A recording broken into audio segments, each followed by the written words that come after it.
Hey guys, so this is another Who to Summon video, and this time around we have some very obscure options this time around, and we do have this 4 option summon, which is pretty awesome, but we'll talk about that a little later. Here are our 3 options, which are pretty out there. I mean, but I'll help you out. No worries, guys. So let's talk about Taran. Taran is an amazing town hero. Just like every town hero, he has to be +1, and usually he needs to have his own weapon, because his own weapon is gonna not only gonna give him shields, it's also gonna give him mana gain, that situation. And also, Taran is one of the very few, well, we already have very few taunters in the game, that he reflects 100% the full damage. I'm saying 100% because the thing is that Lubu, when he goes off, he prevents his damage received by 60%, and once that happens, it's not going to be 100% reflection because he's receiving only 40% of the damage. But Taran, on the other hand, does receive the full damage and reflects the full damage, so that makes him very interesting versus fighting specific enemies. Some players have used Taran all on his own to take out certain teams, specifically versus Rosamia, which is powered with Apollo. That situation, Taran is amazing because he's going to reflect that insane amount of damage that Rosamia is pumping up. So if you need a good hero to actually kill a Rosamia on defense that is destroying every single attack team that your guild is using on war and things like that, yeah, Taran's gonna do that as well. And he does revive, he does gain a bunch of HP, he does heal, he makes the enemy team slower in receiving mana and all that good stuff. So he's really powerful stuff, guys. But the main thing that I like about Taran is you can play him at +1, and that's it. You can continue playing him, and he's gonna be just like every other town hero. I'll be honest. Once they get +1, you can use that hero like forever if you like. You can get him more awakenings and all that good stuff, and also the +5 is pretty freaking crazy. He gets 100% additional HP on top of what he already has, so he's usually gonna die the last in that situation. But the +1 does so much. I mean, any player that is cheap to play may be free to play. If they're lucky, they can actually get this +1, and they can do a lot of things with this hero, a lot. But do take into account that it is required to get his weapon. There's no better weapon for him. Gives him a bunch of shields and mana gain. And he is a slow hero, so he needs mana gain. So there's no way around that. You have to get this weapon in that situation for sure. Don't give him the whip. Please don't give him the whip, or he's gonna die in that case. So the new hero, Vincent. Vincent, I mean, I've been impressed of how quickly he has been changing the meta in PvP, especially in Arena. In Arena is a lot more direct, a lot more faster than War, because War, you're gonna have up to 30 targets, and not everybody is going to have the hero that you actually need to actually use Vincent to counter that team, and that is red teams. Not everybody plays red teams, but most people want to play red teams and have red teams, so that's when Vincent comes in. His ability to make Gillian useless, and at this case, because the thing is that, well, not completely useless, because when Gillian actually activates her skill and actually lands, that moment does do some damage. So at some point, especially in the later turns, the last turns of the fight, this damage starts to go up. That's when you're going to see that it is going to hurt the enemy in that situation. That's why you're actually going to need Nightingale to actually help Vincent survive that onslaught of red. If red is already surviving that, most of the time it's not, because Gunoff is going to actually do a bunch of things. So yeah, Vincent is an incredibly powerful final solution to Gillian in red, especially when you're actually attacking and defending as well.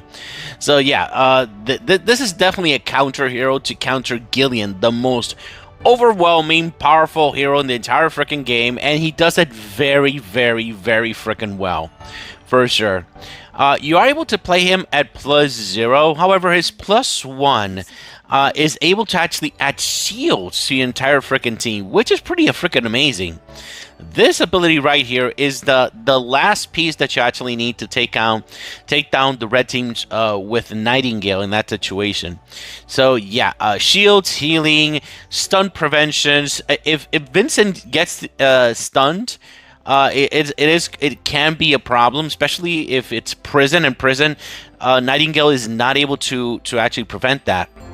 So now blue needs a hero that actually prevents stunning to actually finish the lock. So when that happens, that is going to be a sad day for red for sure. But it's already a sad day for red with this guy. The +1 is definitely his sweet spot. His +3 is pretty nice, but his +5 makes him like a complete revival hero. Remember, he is a revival hero. He does so many things that to take down red that you forget that he's a revival hero.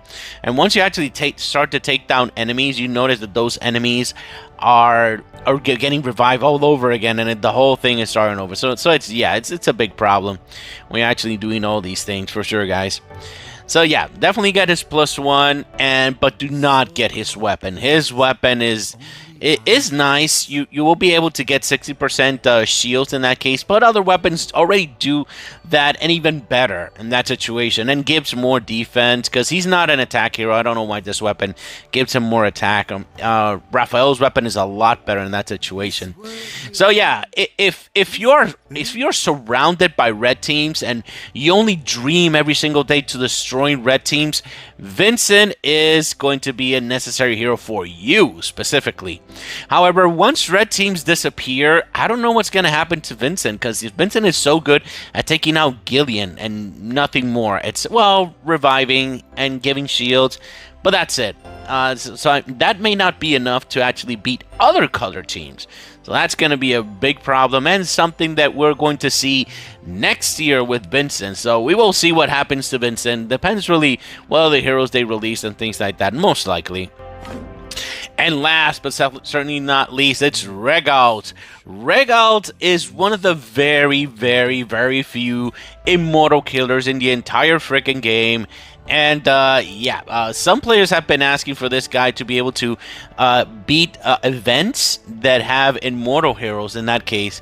And in that situation, he's very useful, and specifically his ability to turn enemies into blue and also suck the mana from them is a key piece of many green teams to actually take down and eliminate teams that gain a lot of mana or do a lot of things, or you want them to like get neutered for a certain amount of time. So Regalt is useful in that case. However, he is one of the squishiest heroes that you will ever see in this entire freaking game. I wish they put him some armor or a shirt or something. He's pretty much naked at this case.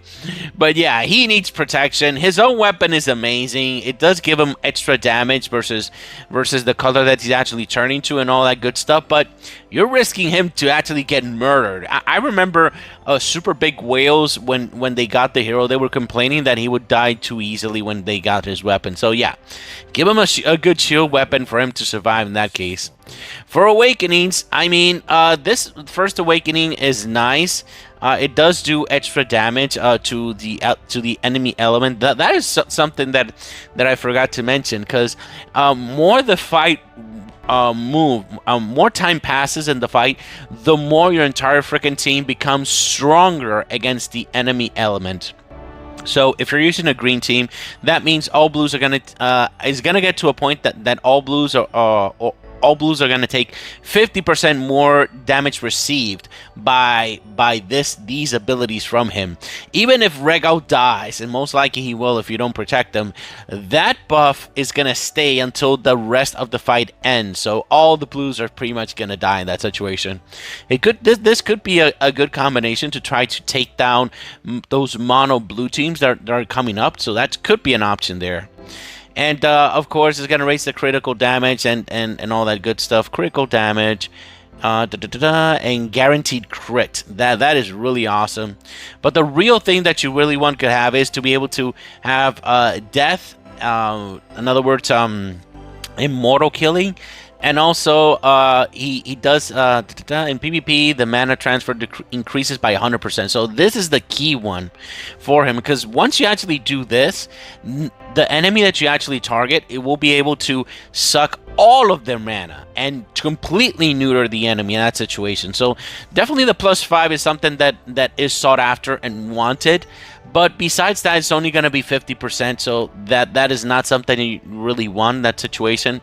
So the sweet spot, I think the sweet spot in terms of having the hero, I think it's this one, because the +1, because you'll be able to get that buff by up to 50% for your entire freaking team to take down the color that you're changing. So that is going to be useful in that case. But the enemy will be restoring mana, but by 50%. So honestly, every single time that I've seen Regalt in action, he's always +5, sadly, in that situation. So that could be a letdown to a lot of people. The people that have him already at +5 already know how amazing he is at +5, but that 50% mana, that may be something that some people are not happy of giving that to the enemy in that situation. But that doesn't mean Regalt is a bad hero. He's a very powerful hero if used correctly, but once you get into +5, you will understand how amazing in controlling this hero is.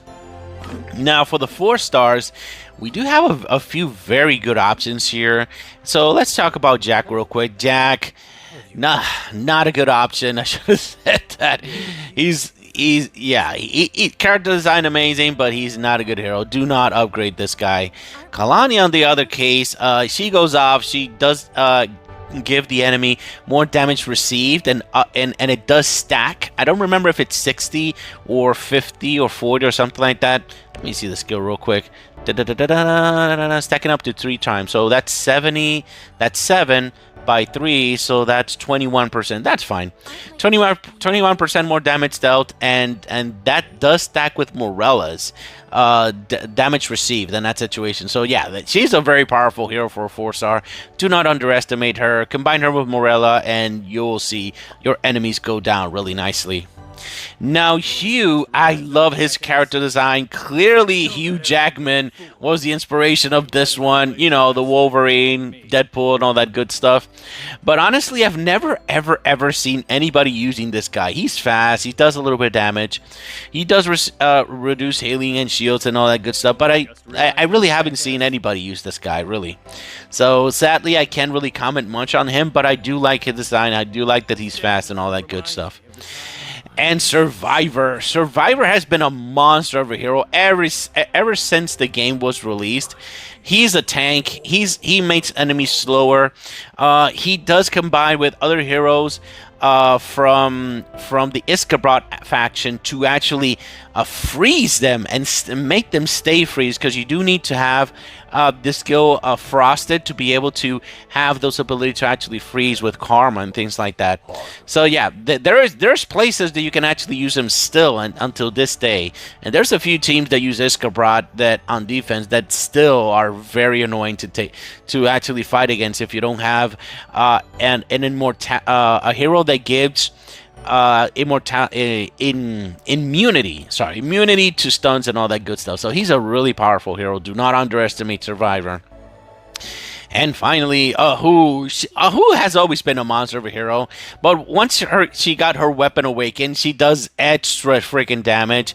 Do not underestimate Ahu with her weapon awakened. It is really scary. You combine it with other frosted enemies, and she's gonna do a lot more damage and gain mana and all that good stuff. She's a really cool hero, and yeah, she's one of the staple heroes of the game. So yeah, she's really cool and really awesome. Highly recommend to actually upgrade. And Lion, I mean, I've never ever seen this guy been used. He's slow. He doesn't do a lot of damage. Yeah, I can't recommend you to get this guy. Just ignore this guy. Maybe you can use him to hold the whip, and that's it. And whip is Tharisan's weapon, by the way, to actually gain energy. Now, out of these 3 options, which one do I recommend to get first or focus on? It's obviously gonna have to be Taran. Taran at +1 is no joke. Even if you don't have an higher awakenings, he's an amazing, disgusting hero. And some of the best strategies in this game to actually use defense, it usually involves having a taunter, and there's only 3 taunters in the game, and all 3 taunters are amazing to make a good defense team. So yeah, Taran is no exception. He has very powerful defensive ability. He goes more onto the best defense is a good offense, because he'll reflect 100% of the freaking damage that is done to him. So he's a very powerful hero. Highly recommended to get him to +1. Very powerful. For sure, guys. Yeah. Don't sleep on Taran. He's an amazing hero. Most likely, the good thing, I think the best thing about Taran is that you can combine him with your Alia with her weapon at least awaken at +2, and you can put your Mildred on another team that is purple based, and you can use Director and Elmas to power your Mildred in that case. So if you have a powerful purple team and also a powerful blue team with Alia, that can work. So that's 2 taunt heroes for war, for summon, and all that good stuff, and they actually work very well because both taunters are going to go off a lot there. So yeah, highly recommended. Very important piece to making the defense teams and some attack teams on him on his own. that is very versatile, guys, for sure. Now the second option here, I think I'm gonna go with this guy Vincent. Even though that he's so focused on Gillian, he is changing the meta. He is forcing people to not play red, and that is something that no hero in the entire freaking game has been able to do successfully, and he is doing it right now. So red is still a plague, and red is still the strongest color. So if you really need help to taking down reds, Vincent, it will fill the bill very well, and you only need awakening to +1. Once you get him to +1, he'll do the job. He's not gonna do damage. He's not gonna kill anybody, but he will do the job as super extra powerful support hero. And once you actually combine him with Nightingale, red teams do not have a chance. Mark my words. I've seen people that are like 280k power, and they attack me, my team of 390 power, and they beat my team. So yeah, I'm serious, guys. This is the solution, the true solution to actually beating red teams. And because if you don't take down or neutralize Gillian, you're not going to do anything versus red, and he does it very well, guys. So yeah, if that is your dream to take out red teams, that is highly recommended to get this guy for sure. And last, sadly, it's going to be Regalt, because the thing is that I chose Regalt last because he is so freaking squishy, and his awakening is nice, but it's not like incredibly game-changing. His +5 will change him and make him so much more powerful in eliminating enemies in PvP, and his +3 is going to make him do a lot more damage, but I mean, yeah, you actually, he feels like you need to get him more awakened, and even if you get him a +5 awakened, he's gonna be very squishy, and you're gonna be forced to use a shield weapon for him to survive. So yeah, that's the bad thing about Regalt, but that doesn't mean he's a bad hero. He's very powerful and sometimes necessary for certain events to eliminate immortal enemies. So yeah, very powerful hero in certain situations in the game, for sure, guys. Now, let's talk about, okay, I haven't chosen the options for the 4-star, so let's do that. So my number 1 option here for the 4 stars, it's definitely going to be a Hooch. Alright, it's already said she does a bunch of damage. She's a very versatile hero with her weapon awaken and all that good stuff. Highly recommended for sure. Option number 2 here, it's going to be Survivor. Survivor, you can use him as your whip holder, your tank and all that good stuff, and he gains a lot of shield, so he's gonna be around for a long time in your team. And finally, Kalani with Morella, and her, even on her own, she has the ability to make your enemies receive a lot more damage. It's not even funny. So yeah, she is a very versatile hero. Do not underestimate her if you're free to play, guys. Now let's talk about this last one. I mean, all these heroes are pretty awesome. I think the one that is less used is going to be Shelly. I haven't really seen a lot of people using Shelly, but that doesn't mean she's not a very powerful hero. A lot of people have slept on her, but slept on getting her. And yeah, Shelly is a really, really awesome hero. As long as you actually combine her with good heroes from her faction and powering up different types of heroes in the game. So yeah, Sigmund, for example, she's a very good combo hero in that situation. So if you have her at +5, congratulations, you have a very powerful hero, but she is not going to be good on defense. So that's the big problem that she has there, and she does depend on giving mana to other heroes in that case. So yeah, that's the weakest option from all these if you actually get them. However, the other options are pretty obvious. I mean, this guy, Guanju, is a monster of a hero, giving mana and not just from green, but also from reds. So yeah, he's an amazing hero to actually get. And I highly recommend it to if you get this +1, yeah, that's gonna change him a lot. That's definitely his sweet spot. That +1 for sure. And then obviously Aurora is an amazing realm hero. She's an she does a really good job on defense, on the attack, protecting your team, and things like that. So yeah, she's an amazing one. And in my opinion, Freya is the best one out of all of them, because you're able to, once you get her to +1, you'll be able to do so many things with reds, with purples, and all that good stuff. And usually red teams work very well with a splash of purple, which is Director End, and Freya works very well with Director End as well. So yeah, she is a very, very cool hero, very powerful stuff. So as I said before, these types of summons are perfect for people that do not have a lot of heroes. So if you don't have any of these heroes, or you already have them but at +0, this is a good summon to actually get them at least to +1 in that situation. And the good thing is that you're always going to get one of these heroes. It's not going to be one of the dupe heroes from the game. So yeah, I really like these options, and sadly I already have Freya at +5, so if I summon here, it's going to be a freaking problem in that situations if I get Freya again. So yeah, I may summon here, but I'm going to try to upgrade my Vincent a little bit more, because I have been getting super lucky with Vincent. I got him at +2, and it has been constantly the same hero, Vincent. So I'm going to try to get him at +3, just in case, just to be ready for those red teams in the future. Alright guys, that's pretty much it. If you have any questions, if you have any concerns, please leave it in the comments and we'll talk about it. Alright, thank you very much for watching guys. Have a great day. Bye-bye.